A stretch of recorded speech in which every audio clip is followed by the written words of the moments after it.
Hello everybody, my name is Zen and welcome back to more of our Wildstar beta coverage. Today we're going to be talking about adventures. So previously we've seen ship hands, which are kind of like a mini dungeon, right? This is adventures, which are a much bigger scale dungeon, and they're really cool. We'll talk about them in a second. But after the adventures you have dungeons themselves. So there's like 3 types of dungeons within the game.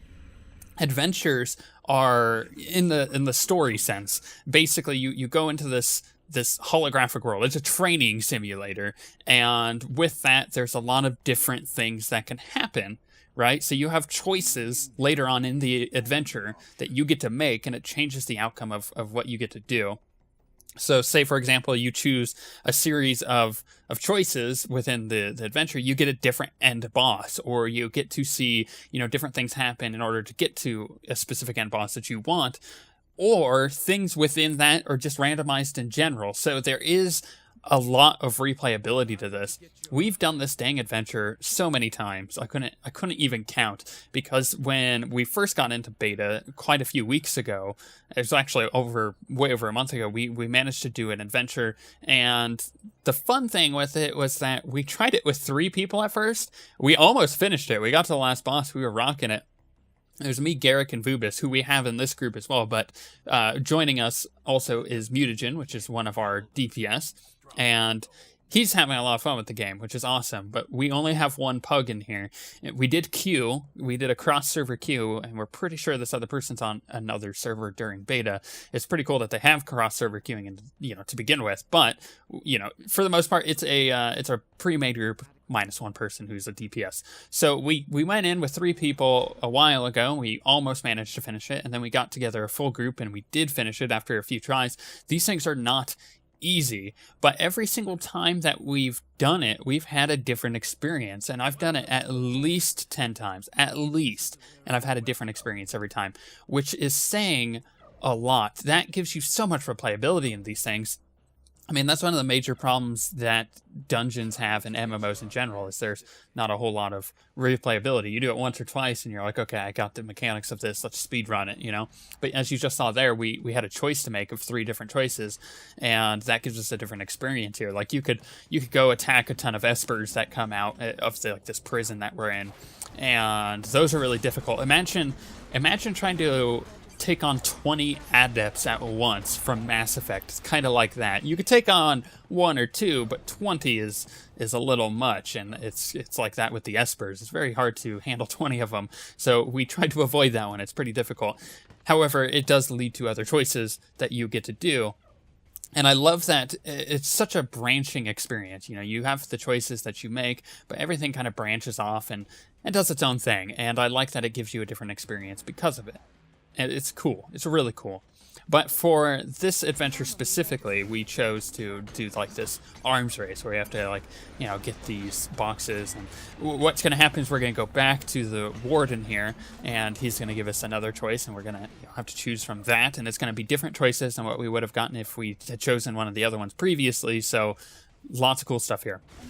As far as how the adventure works, as I had said, it's a training thing that this caretaker is giving us, and he's trying to see how good we are, and he's taunting us with it. Actually, it's kind of funny, but for the most part, this is all holographic. This is made up, which is how we're able to explain away, all the different choices that we get to make and the different outcomes here, because this training program is basically showing us, what would happen if all of these things were to align, and it's really cool. I know I keep saying that, but it is really cool. As far as let's talk about the adventure difficulty. I've seen some complaints that this one is a little overtuned, and to some degree I could see that, but we've managed to finish it, so I don't think it's that bad. I haven't ran the one on the Exiles yet, the equivalent, and you get this one at level 15. You get your first ship hand at level 10, so you get this one at level 15, and this one is it's pretty difficult for a level 15 player. I would say with all the lead up that you have, going through all the quests and the tutorial area and everything, getting to level 15, I think at that point you've learned enough about the game to be able to do this with maybe one person who knows really what they're doing. Like if you have a really good tank, one really good healer, and you just have 3 DPS that are mediocre, then you should be able to do it just fine. If you have, you know, a lot of really good DPS and an okay mediocre tank and healer, you also should be able to do it. I think a few good players will be able to carry you through this. However, I don't think that if you have just a ton of new players that you'll be able to do this smoothly. You may wipe a few times, and that's good. That is really good that you would wipe. I mean, you would learn how to, you know, avoid damage a lot better that way. Failing helps you get better at the game, right? I mean, that's a good way to think about it. So failure is good in this case because it fails you upwards. You learn forward when you fail. So this is the first boss that we're fighting in here. His mechanics are kind of cool. So he'll do something where he runs over to a target, as you're about to see here, and then he'll just do a whirlwind. And that whirlwind does a ton of damage. It's not something you want to be standing in. In fact, a lot of his abilities, if you're standing in them as a tank, because, you know, I can talk personally about this as a tank. If you're standing in them, they're going to do a lot of damage. You don't want to get hit by them. In fact, just about every boss that you'll come across, I think, in the game, if they do some type of crazy ability and you stand in it, you're going to take way too much damage. And that's where the Stalker tank is pretty good, because the Stalker tank is all about avoiding damage in any way possible. It's got, you know, ways of teleporting backwards out of combat and then back into where it was to avoid the telegraphs from the enemies. The Warrior, I found, has had a lot of issues, not necessarily with the mitigation part, but with the movement. I mean, you can have leap on your bars and you can leap in and out, and I could yank enemies towards me, like these ads that come in and everything. But for the most part, I've had issues with the Warrior. I don't find it to my style because it's more of a traditional like tanker. You know, you're taking a lot of damage, and when you're not taking damage, you want to be saving up your kinetic energy to mitigate any as possible. And you do have some healing abilities, like my 6th ability on my bar restores some of my shield and whatnot, which is it's pretty cool. But like I said, I've been having issues keeping threat on multiple targets with the Warrior and with damage mitigation. I haven't quite figured it out yet. With the Engineer as a tank, I think it's a lot better because you have better spread of abilities. You can AoE tank a lot better, and for the most part, you have more tools to your disposal, in my opinion. So I think the Warrior is going to be a bit more of an advanced class as far as tanking is concerned. So keep that in mind. The healers that we have running, we have a medic healer, which is Vubis, and we have 2 Espers as DPS, but they could potentially run a heal or a set of heals just in case.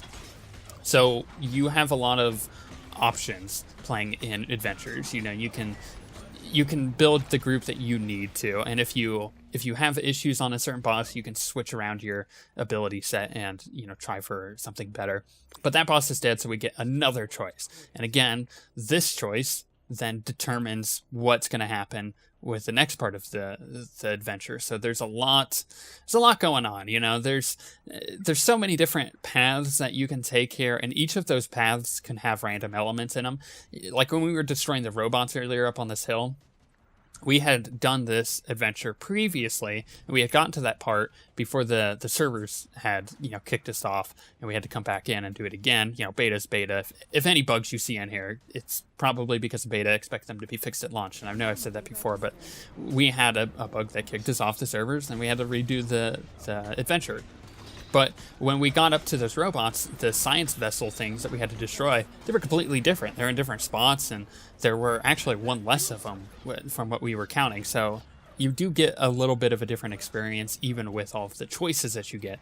So not only do you get the random elements within that, but you also having to make the choices and figure out which choices lead to which, you know, different bosses. And personally, I'm a min-maxer. I like to know, you know, how to get the best experience. Yeah, what's the boss that's going to drop the loot that I need? You know, what's the boss that I want to fight? What are the easiest ones to fight? What are the hardest ones to fight? How can we match those up with each other and try to get the maximum amount of loot out of a dungeon?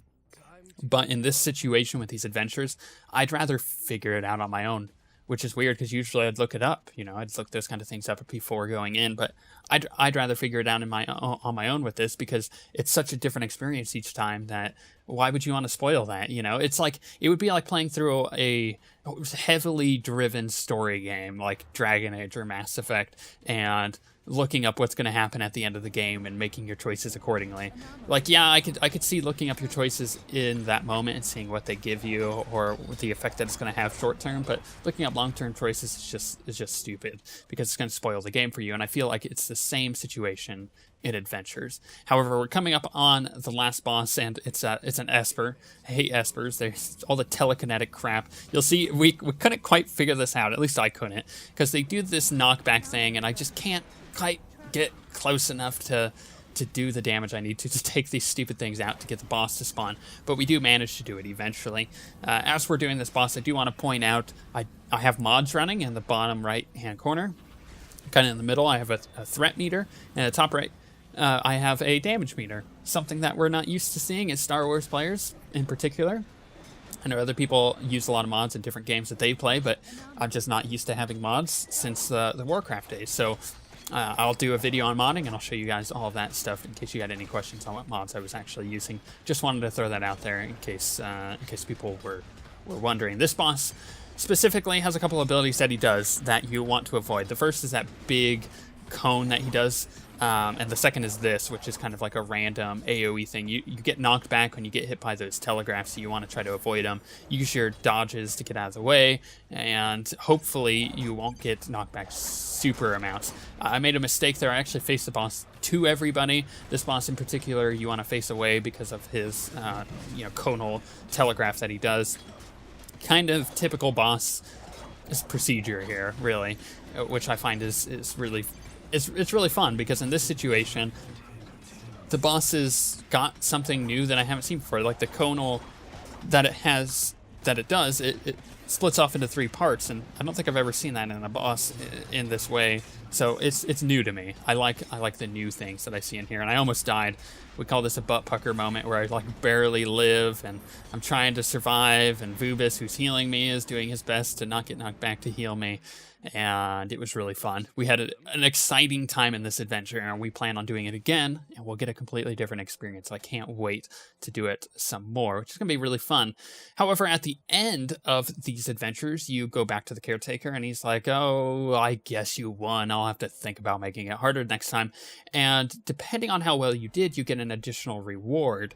So right now it's a little bugged. It doesn't really show up properly, but it does come up with a scoreboard for most kills, most living, you didn't die the most, and the healing, most healing done, and stuff like that. And it gives additional rewards based on that, which is pretty cool. I'm really excited to get to see all of the additional loot that people find out of this. And as you see, we get another piece of item, or another piece of gear there, which I like a lot. So it's a lot of fun. I think a lot of people are going to be really into adventures. They're not as difficult as dungeons, and they are different than dungeons. And there's just a lot of content there that I think a lot of people will be looking forward to. But with that being said, we shall see you guys next time.